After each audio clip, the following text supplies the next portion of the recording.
Welcome to Business Amplified with host Kevin A. Dunlap.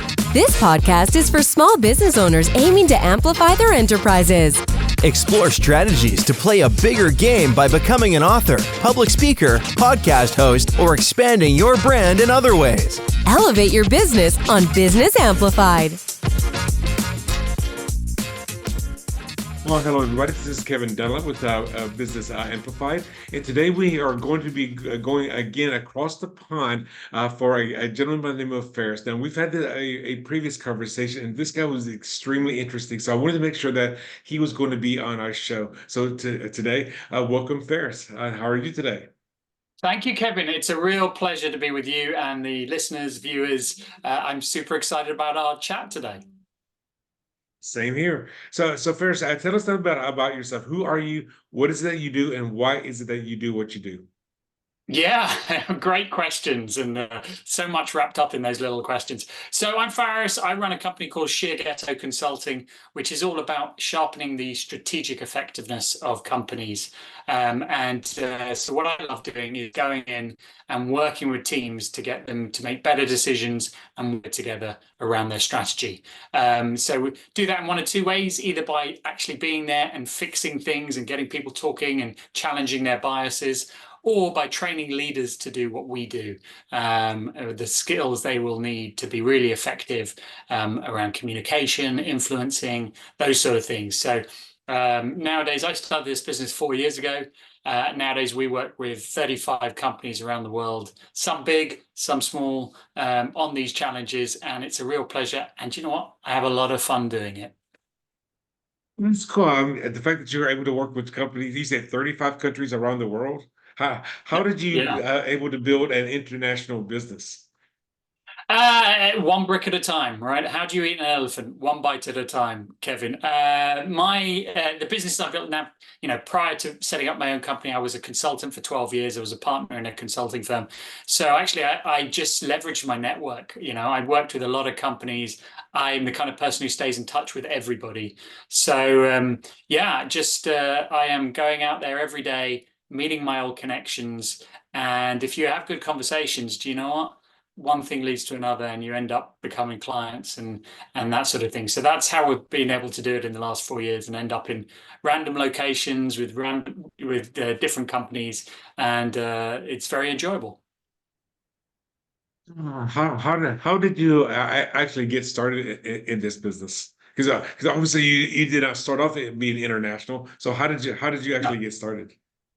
No, I made a lot of wrong mistakes when I got started, like any small business owner will tell you. I tried a variety of strategies to get through, but do you know what? My very first client that I won, Kevin, was someone I wasn't even on my radar.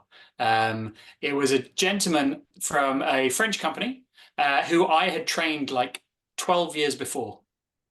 He had come to one of my training sessions in a former life, and for him, it was a very, very impactful session.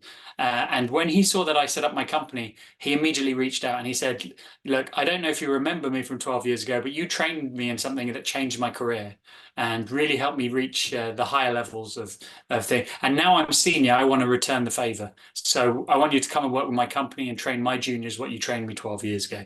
So, completely not on my radar, but what an amazing first client. He's still a client today. And it just goes to show, if you are memorable and you have made a difference in somebody's life, they will come back to you at some point. Yeah, and I'm kind of glad that you said that, because you never know what kind of influences that you may have. And like you said, it's 12 years later. I know for me, I had a client of mine that I've not heard from in over 6 months. And he was a non-paying client at that time. And but then he came back to me and said, hey, Kevin, this, what you told me is what I need to be doing. And then he ended up hiring me 6 months later.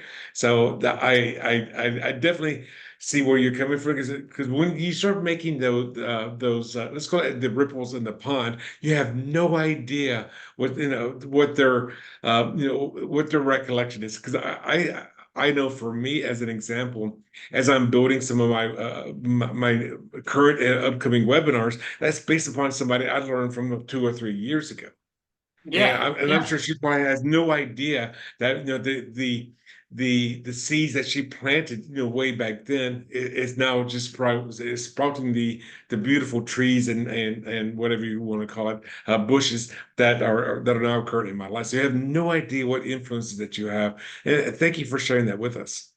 Yeah, and do you know what? You're absolutely spot on, Kevin. Very rarely do we get to know and find out years later. I actually started my career as a high school teacher, and do you know what? Now, 25 years later, many of my students find me thanks to social media and track me down.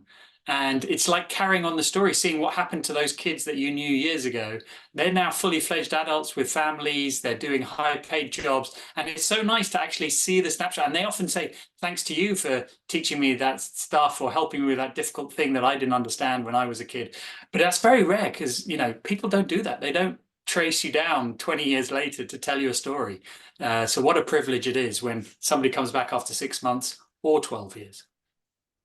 Well, back in October 2021, I decided to go out on a cross-country road trip, and I bought a car in Pensacola, Florida, which is Northwest Florida. I was living in Las Vegas at the time, and I decided to go on a road trip to drive for 2 weeks to drive the circumference of Florida. And my first stop was in Tallahassee, Florida, which is where I went to graduate school back in the mid 1990s. And I Yeah. went back to the old building that I used to be studying under my major professor. This happened to be on a Friday, and I found my major professor's office. And so I just, I wrote a note, says, "Hey, it's been 27 years or 25 years since we spoke." I said, "You made a huge influence on my life," and I slid the note under the door. Well, about 4 days later, on Monday, he gave me a call. But at that time, I was in Cape Canaveral, Florida, so I was much further away. But it was nice to have that conversation with my major professor. And at that time, he was saying, "I'm retiring at the end of this semester." So, he's imparted so much knowledge over the last 30 plus years, but he had a big Yeah. influence on me. That was 1997 to 2021. So that's what, 24 years later. So I mean, I don't even Amazing, know isn't if he even remember who I was, but he was a it? major influence in my life for 3 years. Yeah, it's fascinating, isn't it? And if we could trace all the stories back, but just be grateful for the ones that you can pick up all those years later. A lot of the work that I do with teams and clients is about around emotional intelligence. Is that Okay. impact you're having on another human being? How important that is in leadership? How important it is with strategy? Because human beings, we can understand the logical side of something, but if the emotional side is not connected, we will resist, resist, resist. So factoring that in your decision making and your approach to leadership is super important. Well, they also said that as well, because a lot of people don't realize just how much EQ or emotional intelligence Yeah. plays in your business life as well as even in your personal life. Because a lot of people, I don't know about it is how it is over there in the UK, but here in the United States, a lot of people that are not aware of this, they put that on a much lower level of significance, but did not realize just how important that actually is. Yeah, I've met a lot of very good technical experts who don't necessarily have the EQ and the emotional intelligence. So, and then they get stuck in their rut and they get frustrated. Why are people not listening to me? I'm the expert. Why can't they get what I get? And it's not because of the knowledge. It's that engagement side of things. Especially in today's world where with social media and all of that, we're more connected now, even remotely. Yeah, even more remotely, like you say, we're more connected, but we're less connected. Thanks to social media, thanks to how busy life is. You literally, get 4 seconds to impress somebody. That's how long it takes for somebody to form an opinion of another human being. So, it's like walking a tightrope across the Grand Canyon. There's a lot of risk if you get it wrong, and you often don't think about it. So how did you go from this a teacher to running an Yeah. international business? That's a great question. So I spent 5 years teaching, really enjoyed it, decided, though ultimately it wasn't going to be the career for me. So I started again. I remember trying to apply for jobs in the business world at the level that I thought I should do after 5 years experience as a teacher, and all of them rejected me. In fact, most of them just ignored me in my applications, I got a letter one day from an HR director saying, "Why did you apply for this job? You're a teacher. Stay being a teacher." So I realized, look, I'm going to have to start again from the bottom. So I joined a graduate scheme, even though I was much older than all the other graduates. And I joined an energy company, actually. So I learned all about the energy world, oil and gas, electricity and water. And I rose through the company and ended up in their strategy team. And from there, I was headhunted into strategy consulting, where I spent the next 12 years of my life, eventually making partner in a firm. And it was there that I got the inspiration to start my own business. So a bit of a roundabout route, but I definitely think what I do today is a combination of all those experiences and all those skills I learned along the way. And I would definitely want to highlight what Faris just said right there was use your skills that you currently have, and whatever your background is, and start using that and start building from that. I know for me, just to give Faris a little bit of my background, is that when I finished high school, I ended up joining the United States Navy and ended up being stationed overseas in Japan for 4 years on two different ships. And then coming back, going to college, being a bartender, working in the math lab, and then went to grad school. And then ended up becoming a beach bartender, a stunt performer, working as a Wow. college math teacher, and then also working in real estate. Now that I can compile all of these different little experiences that I have into something that I can grow and build from. Ferris did the same thing because he ended up saying he was not qualified because he had a teaching background, and some HR person said, "Hey, you should stay in the teaching field." But he got into another job, and now he learned about the energy sector, and then using those skills to build what he has today. So I'm going to say I challenge the listeners and the viewers out there is to look at your background, follow like what I'm doing, follow what Ferris is doing, and use those skills to start building. What is that you want to do? Now, Ferris, share with the audience a little bit about some of the challenges that you went through. What were some of your biggest challenges, and what did you learn from those challenges? I mean, challenges, we all In hate them, business. right? At the Yes. moment that they happen, and we've all, I've had loads of them. But let's focus on, the business I'm building. And every day, in some respects, is a challenge as a small business, trying to get attention, trying to find clients. But probably the biggest challenge was 6 months in. Viewers, listeners who can do the math. Let me make it clear. I started the business in 6 months before COVID. So I had a little bit of runway. The Choice. business took off a little bit, and then overnight it just folded. Right, all our clients. I only had 4 at the time. All of them just went, "No, we're stopping the work." Right, 2 of them went bankrupt, so I never got paid. The other 2, it took them over 6 months to come back and say, "Okay, now we're ready to continue working." So for about 7 months, we had no money in the business. And I had to close things down effectively.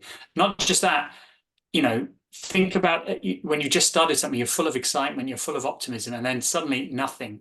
And I had to keep myself mentally entertained for that 6-7 months. And it was tough, right? We all had different challenges during COVID, but many days I'd be like, "Why am I doing this? What's the point?" But so that was a really big challenge. But you know what? I'm so glad I saw it through and had the resilience.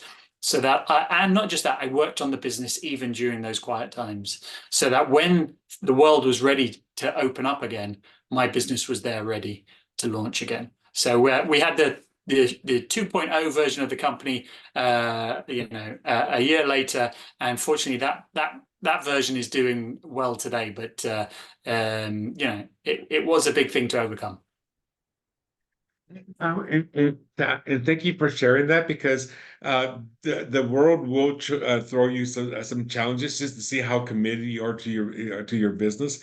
I know my real estate business, I started that in 2004 when I first moved to Las Vegas. Yeah. And it was a lease option company. So basically what it meant was I was connecting owners with tenant buyers. So the tenant buyer would come to me and say, "Hey, I need help buying this house." an investor will come in and buy the house for them on their behalf, and then they'll go into a lease option contract for them, at a elevated price, 25, 30, 35% elevated price, and that tenant buyer will have the right to buy that house. Well, that was Yeah. in 2004. Well, in 2008, we had this thing called a housing crunch, where Mm. so basically the values of houses, at least in Las Vegas, dropped between 35 and 50%. That is a business model that does not work when you're depending upon appreciation. The thing was Yeah. at that point, like, how can I still do my business? How do I restructure my business in order to still do my business? COVID was another example. Right now, as at the time of the recording of this video, is that we're dealing now with AI. How does artificial intelligence, it may have taken away a lot of people's jobs, but how can you adapt to that new world technology to be able to make it affordable to you? For an example, like when Faris was talking about, he started a business when he said 6 or 7 months before COVID, not realizing that COVID was coming around the corner. And then when COVID happened, like, okay, how can I restructure? Or how can I use this downtime to do something different? And the fact that he stuck with it, the fact that you're resilient and you stuck through it, has made you a lot more successful now because you are able to adapt to that new world that we all are currently living in. Yeah, yeah, completely, right? I think we're all like a piece of elastic, and we don't know how far we can stretch until we've been stretched there, and then that becomes our new benchmark. So now I say to new business owners now, like, and as I'm sure you do, oh, it's not like '08, right? I know I survived that, so I'll be okay now with whatever this challenge is. But if you haven't been through that, you think, oh my God, how do I deal with this? So actually, a good challenge is just recalibrating our amount of stretch sometimes, but we don't realize it at the time. Well, there's one of my favorite books is an autobiography. I don't know if you've heard of this book or not. It's called "Losing My Virginity." Have you heard of that book? No, I haven't. I haven't. Tell me about it, Kevin. Oh my gosh, it's one of the best biographies out there. So, "Losing My Virginity" is written by Sir Richard Branson. It's all about the Okay. Virgin Yeah. Empire, Yeah. and Yeah. he talks about in one of the stories that he told us in his book, like, how can I use adversity to my benefit?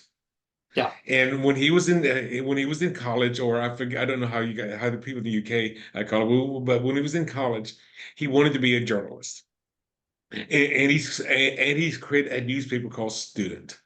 And Student Okay. was a newspaper that was linking Cambridge and all the other major universities in the UK. And then he said, well, he realized that at one point in time that all the record stores at that time were in these dingy little sub basement of a department store. And he said, you know what? Let me start a mail order business where people can buy records online or through my newspaper. And since he already had a newspaper, he had a great venue. So he started his record selling business at that point in time. And then at some point in time, guess what happened? The postal workers went on strike.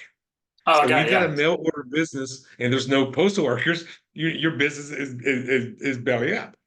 Yeah. Completely. But he used that as inspiration to do something different. So I don't know, I don't remember the name of the street, but it's a major street in London where Yeah. where all the shops with a lot of the Yeah. most Oxford successful Street, shops are. it would be Oxford called. Yeah. Street. Okay. Yeah. And he ended up finding a shoe store that was not using their second floor. So he Okay. says, hey, if you let me rent the second floor, all the people that are buying records from me have to go through your shoe store, so you can get a lot more foot traffic. And Yeah. that was the very first Virgin record store, all There because you go. of the mail strike of a mail order business. So how Yeah. can you use any adversity to your benefit? 100%. Yeah. There is no such thing as a bad, why waste a bad situation is what I say. And just today, I was telling a friend one of my mantras that I use to inspire myself and think differently is, what would your nemesis do if they were in charge of your business? Right?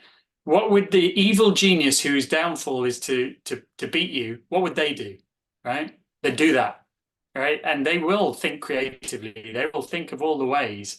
So yeah, there is no such thing as a crisis that can't be used in some form or another. Even like when you were talking about COVID in 2020, that was the perfect example of a business going online. Yeah, yeah, COVID was probably, if you had a business like that, hey, let's do educational training online. Then yeah. during COVID, when everything was shut down, that yeah, I'm not sure those people's businesses skyrocketed.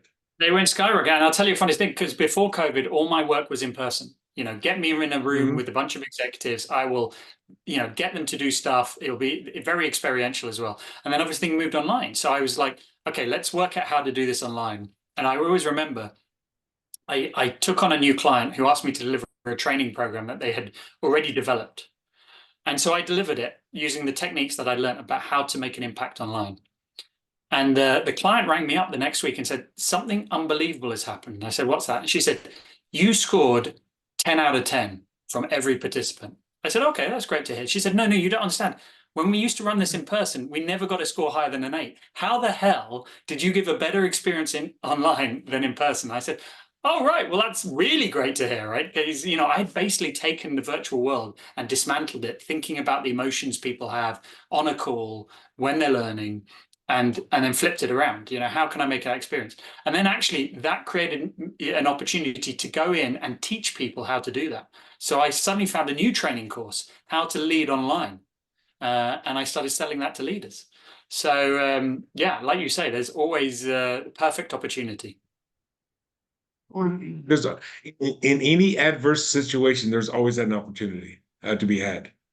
Yeah, yeah, 100%. I agree with that, So, Kevin. so Ferris, tell us about some of your successes. Because you've been in business, you said a little more than 40 years. So tell us about some of those the successes that you've had from the actions that you've taken.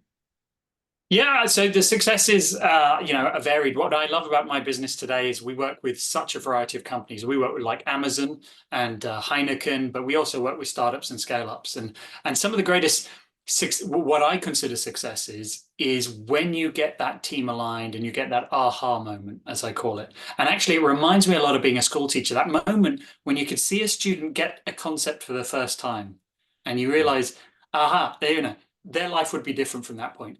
Often it's the same. I work with teams, and I can tell you lots of stories, from the trading team that I worked with, who, when we started, they actually physically disliked each other. And this was impacting their ability to make successful trades, ironically.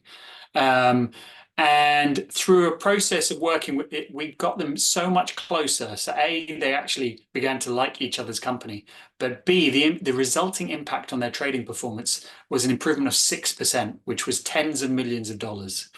Right. And what made me most happy about that wasn't the increase in money, was that actually this group now really got on. But actually, for their boss, he just cared about the money, which was part of the problem. He really wasn't a people person. So I love stories like that. Or I love the startup that we worked with where it was a bunch of very technical people and they were struggling to talk to each other and agree, because their perfect day was just head down building stuff. But actually, you reach a point where you need to talk and communicate. So actually coaching them on how to do that, and be better leaders, had such an impact for all their employees. So it's stuff like that that really I enjoy, and for me are the success stories. But obviously, it has a material impact, like with that trading team, on the actual financials of the business. So that's also a win. Well, I'm glad that you mentioned that because a lot of people are just looking at the bottom line, not thinking about the people that are involved in getting them to that bottom line, Yeah. and it is because when you start talking about the company culture and the interconnectedness of the actual people that are involved, that is, in my opinion, is one of the most important aspects. So thank you for sharing that with us. You're welcome. It is a big factor, and it does sadden me a little bit. Like I often say to people, like, companies don't pay me to make their employees feel better or get on. They pay for those actual outcomes. It just so happens that's what I do along the way to get those outcomes. So, yeah, it'd be nice if people remembered that upstream a bit more. Well, and I know, and I'm going to assume a lot of the viewers and listeners of the show would concur, is that they've been in those trenches with those other people. I know I've been in those trenches with those other people, or upper management that didn't really care about the people. They just want to say, "Hey, we want to look to be, we want to be the best in the country for this particular project, and it's like, and this, let's get it done." And then we accept, then we exceed their expectations, and by exceeding their expectation was still not good enough.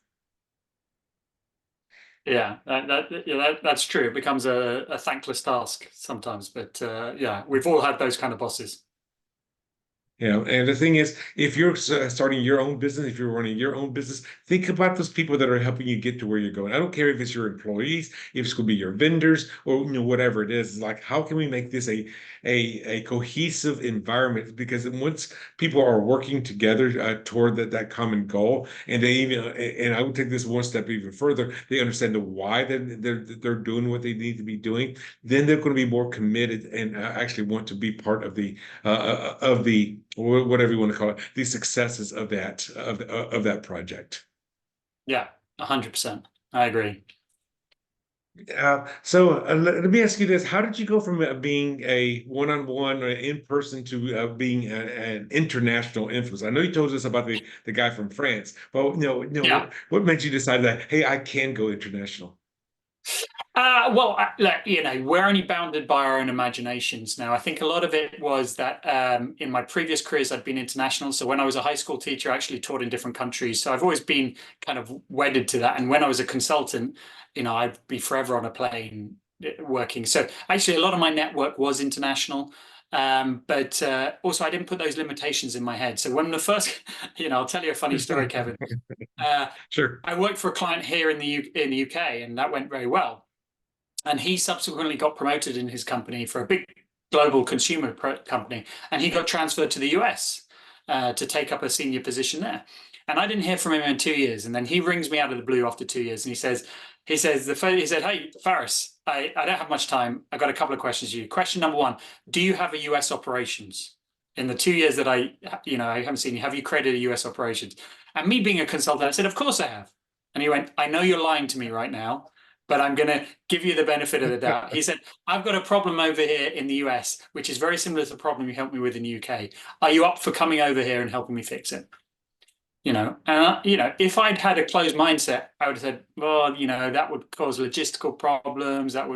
But I said, "Yeah, I'll be there. When are we doing it? How are we going to do this?" Right. And then I was like, "I'll work out the logistics, because I can't leave my clients here stranded." But I was like, I'm not going to miss this opportunity to build something in the US and have this. So that's always been my mindset. And so last year that took us to go and do work in Africa, over in the Far East, to do a bunch of stuff in the States, which if I'd been, had a different mindset, I would have said, "Do you know what? I don't think it's for us."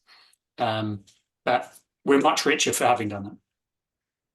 Well, and again, I'm glad you said that as well, because if you do read the book "Losing My Virginity" by Richard Branson, he always says, "Say yes, figure out the how later." Exactly. You're a perfect example of that. If somebody gives you an opportunity that's going to push your comfort zone, say yes to it, and then figure out how you're going to do it at a later time. Yeah. It's a great mantra. It's the same as ask forgiveness, not permission. Absolutely. Yeah. So, go push yourselves and great things will happen, is what I firmly believe. And I do that in my own life, Kevin. I'm the kind of idiot who every month will set myself a little challenge, pick up a new hobby, learn something different, just for the sake of doing it, because I always find that I get some benefit, even if I don't keep doing that hobby. But I've learned something along the way. I've challenged myself, and it's about that. Keep stretching my own elastic band or rubber band, so that in the future, when I have to, when somebody else makes me, I'm already used to those comfort levels. And the thing is, you can always learn from something, by starting that new hobby or starting that new activity, because you never know when that skill set is going to become useful at a later time. Like for an Yeah. example, when I decided to do my very first podcast, I did a lot of editing using Audacity, using sound editing programs back in 2017 and 2018. Not to realize that in 2022, when 4 years after I gave up my program, that when I started doing my first online course, like, oh, I already know how to edit audio. I already know how to do this. It's been a few years, but now I use that skill set from years prior to doing something that I'm doing now. So look at your skill sets or do something new. You never know when that's going to become something that's going to be beneficial. Here's another example I know for me in pre-COVID, just to make a little extra money, I started doing some Uber driving. And Okay. it was surprisingly how just driving for Uber, something that's very simple. You apply, get your car inspected, and now you're going to go pick up and transport people. You learn like, oh my gosh, all these other these incredible events are going on in a town that I just did not know what was going on. And I met people from all across the world just from doing that in 2018. So it doesn't really matter, what it is that you're doing. You can always learn something from that. Yeah, you're so right, Kevin. Now, is there anything that you would like to share with the audience that can help them push their comfort zone besides saying yes to an opportunity to have them to push their comfort zone that you would recommend? Yeah, I'm gonna, what I'd like to share with your audience is the way I look at life and the way that I work with clients is I encourage them to look across three pillars in all that they do. And the three pillars are IQ, EQ, and FQ. And I'll just briefly touch upon those. So IQ is, do they have the intelligence quotient, right? But it's all around strategy. Do they have the right ideas? Do they have enough of them? Have they stress tested them to make sure that they are going in the right direction? They pick the right option. So that is one area if you're not very good to work on. The next area is the EQ, the emotional intelligence, being able to take others with you on the journey. Because an idea is just a piece of paper if other people aren't bought into it. So how you communicate, how you work with people, really important. And if you're not very skilled there, which a lot of us aren't as good as we could be, then you should dedicate time to improving there and pushing your comfort levels. And then the third pillar that a lot of people are completely unaware of is this focus quotient. Are you able to focus on the important things and get them done? Okay. And that's not just a matter of will. Right? A lot of it is to do with prioritization. Too many of us do too many things, right? So prioritizing, applying systems thinking, looking at what might go wrong, removing that ahead of time is the sort of stuff that I do with companies and individuals. So I always say, look across your three pillars, which is your weakest, because you need all three. You can't sort of coast through life just on one of them, and push yourself there would be my advice. Okay, so the IQ, the EQ, and the FQ. That's very good. Now, if one of our listeners or our audience members wants to work with you, how can they get a hold of you? Yeah, well, the two best places to get hold of me is one of it is come and visit our website. So the company, as I said, is called Sheer Ghetto, which I'm sure, Kevin, you'll put in the notes so people can find. But Sheer Ghetto is the Japanese word for a sharpening stone, because just like a sharpening stone sharpens a knife, Sheer Ghetto, the company, sharpens other companies. So that's what we do. Or come and find me on LinkedIn. There's only one Faris Aranki. I'm there every day. I post every day little tips, and I reply to every email. So come and find me, and I'd love to carry on the conversation. And what's that URL? How do you spell that? In case somebody doesn't speak Japanese. Yeah, SHIAGETO. So sheerghetto.com. Okay. And then and the spelling of your name? My name, Faris, is like the capital of France, but with an F. So Faris. And the surname is Aranki. So that's Faris Aranki, or Aranki, or Faris Faris Aranki on LinkedIn. You can find him on there, and the other one is Sheer Ghetto. So thank you very much. Is there anything else that you would like to share with us before we leave today? No, it's just been a real pleasure, Kevin. I got the feeling you and I could have spoken for a couple of hours. So thank you very much. Oh, it's my pleasure. Yeah, I like to keep these shows between 30 and 40 minutes just so the audience can listen to it on their commute to work or as they're cleaning their house or something along those lines. And also, if Yeah. anybody out there has feel that they would like to be a part of the show or know someone that would like to be part of the show, just go to our scheduling website at businessamplified.net/pre-interview. Now, Ferris, thank you for being on the show. Any last words before we go? No, everybody have a great day and hopefully see you over in the US soon. We'd love to see you over here as well. Thanks, Ferris. Everybody have a great day. Thanks for tuning in to another empowering episode of Business Amplified with Kevin A. Dunlap. If you found value in today's insights, don't forget to subscribe, rate, and share the podcast. Keep amplifying your business. And remember, your success journey is our inspiration. Until next time on Business Amplified, go out there and make your business thrive.